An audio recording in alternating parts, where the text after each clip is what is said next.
Hi everyone, today's day 2 and morning లేచి నా 11 water అయితే కంప్లీట్ చేసుకొని జిమ్కి వెళ్ళిపోయాను. ఇప్పటి నుంచి మనం చేసేది మోస్ట్ ఆఫ్ ద టైం కార్డియోనే కాబట్టి దాని మీద ఎక్కువ ఫోకస్ చేస్తున్నా. అండ్ కార్డియో కంప్లీట్ చేసుకొని ఇంటికి వచ్చి ఫుడ్ తినేసా. అండ్ ఈసారి ఎక్కువ diet, carbs maintenance, calorie deficient అని ఏం పెట్టుకోవట్లేదు. ఎందుకంటే నా హెల్త్ అంతా మళ్ళీ ఇంప్రూవ్ అవ్వాలంటే కొద్దిగా అన్నీ చూడకుండా ఈవెన్ ప్రతి ఒక్కటి తినాలి. సో ఈరోజు నేను చెప్పే సెకండ్ శ్లోకం ఫ్రమ్ చాప్టర్ 1 అర్జున విషాద యోగం.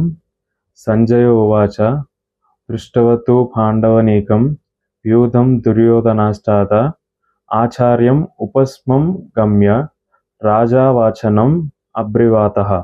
సో ఈ శ్లోకం యొక్క మీనింగ్ ఏంటంటే, దుర్యోధనుడు పాండవ సైన్యాన్ని చూసి భయపడి తన గురువుకి చెప్తాడు, వాళ్ళ సైన్యం గట్టిగా ఉంది, మనం ఓడిపోతామని భయంగా ఉందని చెప్పి ద్రోణాచార్య వాళ్ళకి చెప్తారు.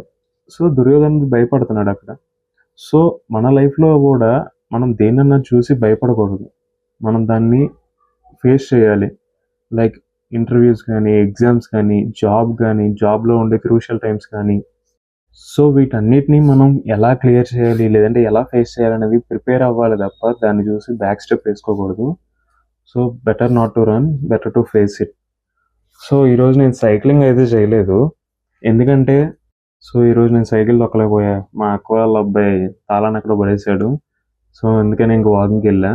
సో నేను ఒక యాప్ యూజ్ చేశాను, రన్ టోపియా అని. అది నాకు బాగా యూజ్ అయింది, ఎందుకంటే నేను ఎంత డిస్టెన్స్ వాక్ చేశాను, అది ఎంత డ్యూరేషన్ పట్టింది, ఎంత క్యాలరీస్ బర్న్ అనేది అంతా చూపించింది. So I like it very much. So మీరు కూడా ఇన్స్టాల్ చేసుకుని వాడతా అంటే వాడండి. ఇది ప్రమోషన్ కాదు, జస్ట్ నా suggestion. So good night, thank you all.